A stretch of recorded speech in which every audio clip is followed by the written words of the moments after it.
বলছেন এটা মেন অভিযুক্ত গ্রেফতার হয়েছে হ্যান্ডেলে সিসিটিভি ফুটেজ খুনিদের নাম পরিচয় বলে দিয়েছি।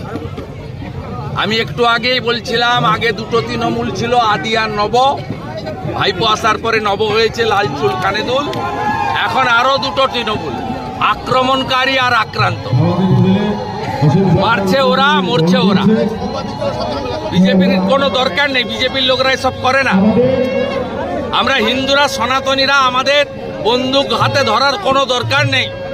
ইট পাথর আমরা ছুড়ি না, আমরা ফুল ছুড়ি। ওরা ইট পাথর ছোড়ে, আমরা এগুলো করতে পারি না। পরিষ্কার হয়ে গেছে, অজয় ঠাকুরকে এনেছেন, গোলমাল আরো বাড়বে। কারণ এই অজয় ঠাকুরের বিরুদ্ধে তৃণমূলের তৎকালীন নেতা ছিলেন, পরে বিজেপিতে এসেছিলেন, আমাদের বড় নেতা ছিলেন মনীশ শুক্লা। প্রকাশ্য সন্ধ্যায় খুন করার অভিযোগ রয়েছে এই অজয় ঠাকুরদের বিরুদ্ধে। অতএব মমতা ব্যানার্জিকে আমি বলেছি, আপনি বাঘের পিঠে চড়েছেন, নামলেও খাবে আর উপরে বসে থাকলেও অসুবিধা আছে। আপনি কিছু করতে পারবেন না। আপনার লোকেরা একে অপরকে খুন করছে, মারছে, এটা চলবে। আপনি অলোক রাজরিয়াকে দোষ দিয়ে অজয় ঠাকুরকে এনে কোনোটাই সমাধান হবে না। আচ্ছা, মালদায় অল্পের জন্য রক্ষা পেলেন সাবিত্রী মিত্র। দলে কোনো শৃঙ্খলা নেই, তৃণমূলের ব্লক। আমি কি তৃণমূলের নেতা নাকি? শৃঙ্খলা বলছি মালদায় অল্পের জন্য রক্ষা পেলেন মানিকনগরের। ওটা কোনো দলই নয়, ওটা কোনো দলই নয়। 11-র আগে মানুষ সিপিএম কে সরাতে আমরাও খেটেছি। আমার তো বিরাট কন্ট্রিবিউশন আছে। আমরা খেটে খুঁটে সবাই এনে দিয়েছিলাম যে পশ্চিমবাংলায় সিপিএম যাক, ভালো কিছু হবে। সিপিএম কে সরিয়ে বিকল্প শক্তি হিসেবে উনি এসেছিলেন, ওনার ক্রেডিটে উনি আসেননি। ওরা কোনো দলই নয়। আমি তো আপনাকে বলছি, অল আর ল্যাম্প পোস্ট একটাই পোস্ট।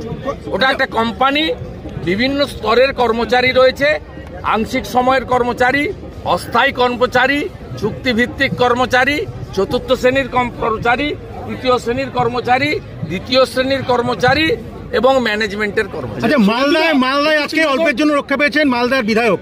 সাবিত্রী মিত্রর গাড়ির ধাক্কা পেয়েছে অন্য গাড়িতে, বিধায়ককে গাড়ি ফলো করছিল, সেখানে বলছে মেরে ফেলার চক্রান্ত। সাবিত্রী মিত্র বলছেন না, মুখ্যমন্ত্রী তার নিজের দলের এমএলএ মন্ত্রীদেরকে, নেতাদেরকেই প্রোটেকশন দিতে পারছেন না। সাবিত্রী মিত্রকে বলবো যে তিনি যেন মুখ্য বিধানসভাতে এই বিষয়টা উল্লেখ করেন, আমরা সাথ দেব না।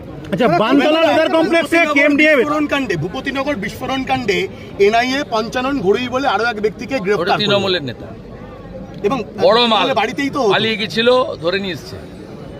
বড় মাল অনেকদিন ধরে কেএমডিএতে 3 শ্রমিকের মৃত্যু হয়েছে লেদার কমপ্লেক্সে। কেএমডিএতে দুজন মুসলিম, আরেকজন নন মুসলিম, গরিব মানুষ। এদের কাজই হচ্ছে গরিবদেরকে মারা। পুলিশ পাহারায় কলকাতায় যারা উত্তরপ্রদেশের দিকে আঙুল তুলেন, তারা এবারে লেদার কমপ্লেক্সের দিকে আগে তাকান।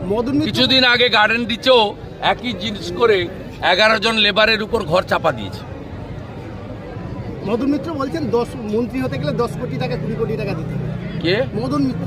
আমি এই ধরনের বহু গুণে গুণান্বিত যে সমস্ত মুখপাত্র, তাদের সম্পর্কে বলি না। তবে উনি যে কথাটা কালকে বলেছেন একদম সত্যি কথা। গ্রাম পঞ্চায়েতের